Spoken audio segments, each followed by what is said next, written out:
Okay, this is super important, and I don't know why and where people don't take this seriously, and that is, so I may not make a lot of friends in this video, especially realtors, but I've been having a few homeowners and actually realtors themselves reach out to me asking me, hey Audra, when we're showing the property for sale as a realtor or even as a homeowner, what exactly should we be doing? And so that's what this video covers, a few tips. Before I even prepared for this video, I went on YouTube to see what other videos were out there. And surprisingly, most of the videos are tailored for how a buyer's agent shows a home for sale. And that surprises me. I mean, what in the world would a buyer's agent know, as far as the details and the upgrades, just looking at the MLS listing? And the answer is they don't. And the listing agent, in my opinion, should always be present during that showing. I know, see, this is where people are going to get really upset with me, because most agents just love those lock boxes because they don't have to be there. They don't have to waste their gas.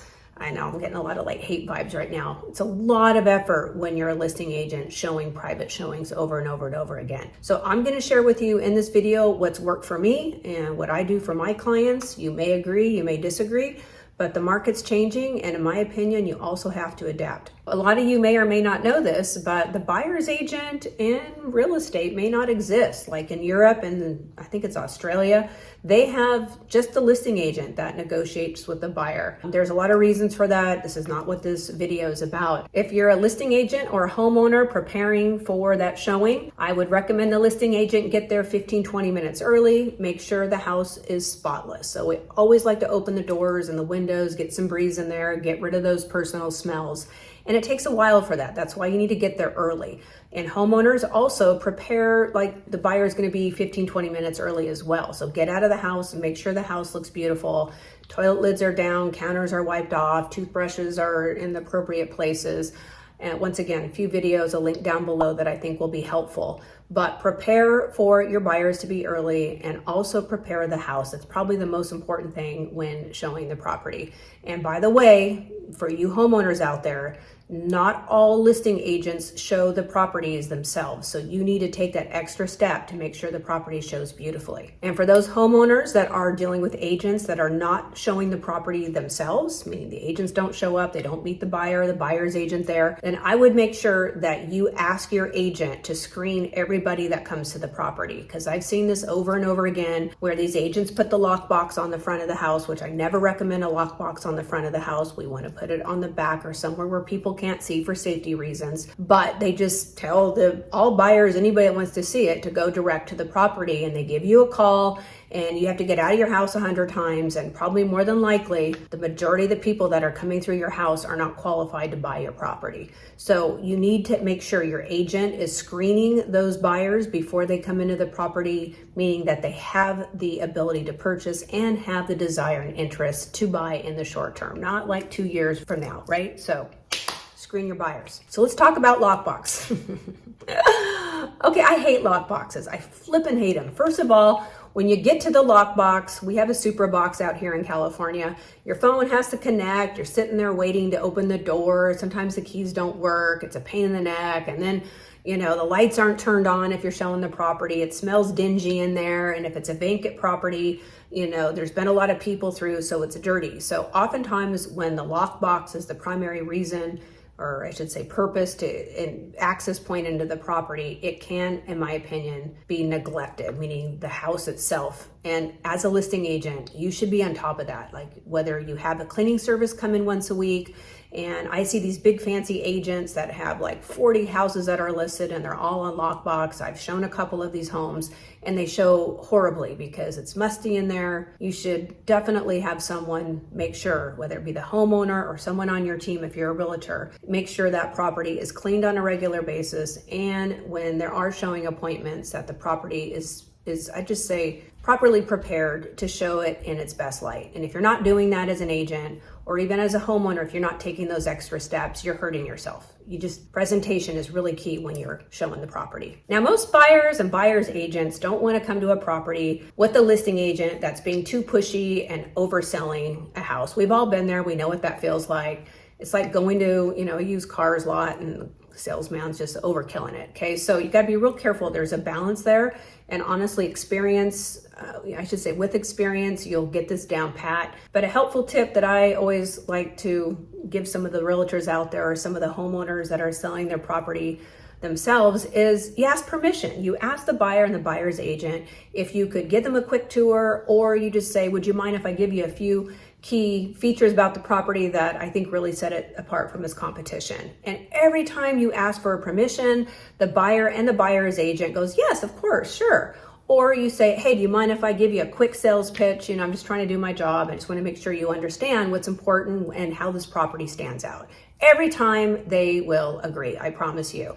But after that, stop. Let them go enjoy the property. You've given them the time and the space to enjoy it. You've given them a few key features to think about. And then at the end of the showing, you ask, do you have any questions? And 9 times out of 10, they do have more questions, and you're not coming across too pushy where they just want to get the heck out of your house. So be respectful, don't over push, be patient, it'll all work out. So another helpful tip when you're showing the property for sale is make sure you're not crowding that buyer. So there's this social distance space that we're all comfortable with.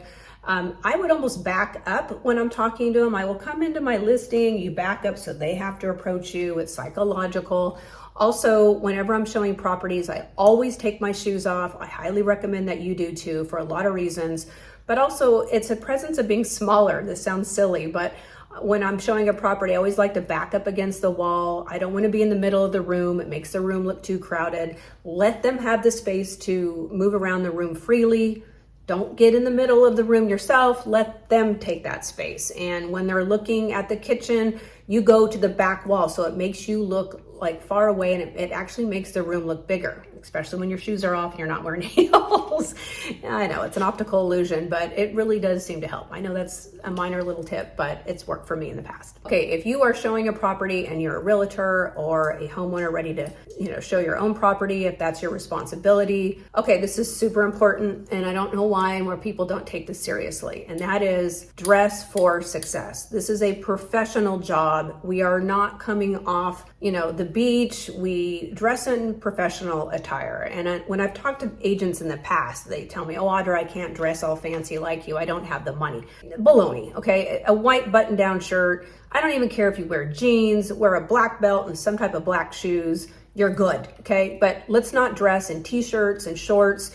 And if you're a listing agent and you're showing up like that, you just kind of wonder, like, hey, did the homeowner hire the cheapest one they could find? It's psychological. This is where I'm not going to make a lot of friends, I know, because a lot of people don't like to dress up anymore. But folks, we've been hired as a realtor to take this job serious, and it's a professional experience. It should be treated as such. So let's make sure we take a shower, mouthwash, right? Look professional and present the property in a professional way. It makes a huge difference. People will take you more seriously. They will have more respect for you. If you look the part, you're halfway there. If you are the listing agent or the homeowner, I would highly suggest that you put together a document with all the features and upgrades, the school district, everything you could think about on the property to answer any questions for that buyer. And the reason for that is that buyer's agent who's coming into that property probably has no idea about the house or the surrounding area. So you want to get those questions answered immediately. And in my opinion, if you're the listing agent, that should be your job. It shouldn't be the buyer's agent's job to get that information from the seller if they have interest in purchasing the house. I show 99% of all my properties in person. And I've had a lot of realtors reach out to me and say, Audra, how in the world do you do that? And I do it for a lot of reasons. How I do it's a whole other thing. I just don't let anybody into the property. And I think that's a good rule of thumb anyway. The reason why I show the properties in person is I don't know what the agent or what the buyer's doing if I'm not there. You'd be surprised at what happens in some of these houses when they don't feel like the big brother or somebody's watching them. And it's just not their house. They just see it as a transaction. In fact, they're not flushing the toilets, and then the next buyer comes in, it smells like you need to be there. I've had some people open up cabinets and pull stuff down. Like, you need to be there as a listing agent to protect the house, and also for security reasons. Like, you don't know if they're going to be looking through drawers and find passcodes or looking in medicine cabinets, and the buyer's agent's a family member and they're in on it too. Like, I don't mean to scare you, but you know, I'm still blown away that everybody just lets anybody go into the house without screening them or having somebody present. What I like to do, and it's worked for me, and it's a lot more work, but I'm telling you, you get paid a lot of money if you're a realtor, and you should do these additional steps. I know people are gonna hate me for this, but it's true. What I like to do if I have multiple appointments on a showing on a property, I try to get most of those showing appointments within a time frame. So instead of kicking out the seller, you know, 10 times in a day, we try to get most of those showings in like an hour window. I don't care if there's 4 or 5 people in the house. It creates, we'll just say, urgency and interest because there are more people that will be looking at the property, which is better in my opinion. And then they all ask questions, and sometimes there are questions that the other buyers weren't thinking about. I've never had an issue with this, and it's also much more, we'll just say, time effective to try to get your showings all in one window of time. The last one is the showing time thing. If you go look at any of my listings on MLS, I will not use showing time. I will specifically say, don't use showing time because I hate it so much. It's a very impersonal process, number one. A lot of agents love it because it saves them a lot of time. And I know they don't want to go to the extra time. I'm sorry, I'm being judgy right now.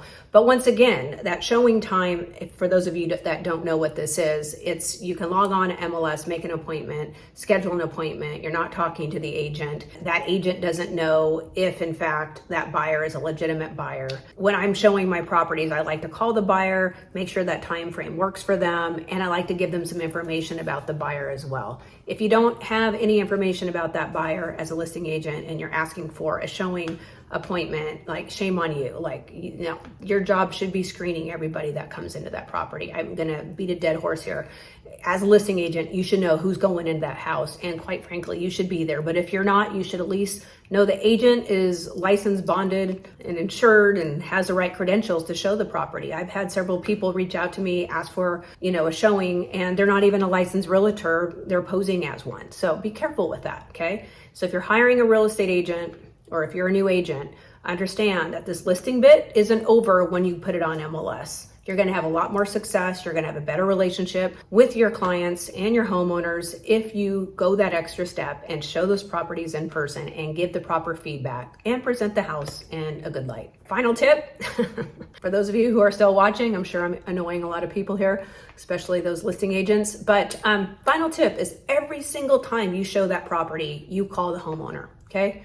I know it's a lot of hassle, but that homeowner just, you know, rearranged their entire schedule to show the property. They just cleaned up the property. At a minimum, you as the agent should be giving them feedback and verbal feedback, not a text message or an email, like pick up the phone. What's up with people? No one ever picks up the phone anymore. Give them feedback. I always like to follow up with a spreadsheet. I, you know, document everybody who's come through the house, the feedback, and then the follow-up feedback. But you need to offer that service. Your homeowners are going to be in the dark, and most of the communication that I'm receiving from some of the my followers and subscribers about their frustrations with working with their agent is that they just don't know what's going on. So after every showing, I don't care how good or how bad, I don't care if you don't really have a vibe, you call that homeowner, they will appreciate it. You'll have a better relationship and the transaction will go much smoother. I know there's a lot of listing agents out there that aren't liking this video, but if you want to be excellent and set yourself apart and do just an amazing job for your homeowners, then just do these helpful tips. Be professional, make sure the house is prepared properly, give them proper feedback, and just do those extra little steps so that you give the property that you're listing that little extra edge. You know you're dealing with a pro when they can announce their title properly. I made a mistake throughout the entire video. I am a realtor, 2 syllables, not realtor, realtor. Ugh, sorry, I made that mistake throughout the entire video. Thanks for watching this video, and if you got any benefit from this video, please smash that like button and subscribe to my channel. I'll see you in the next video.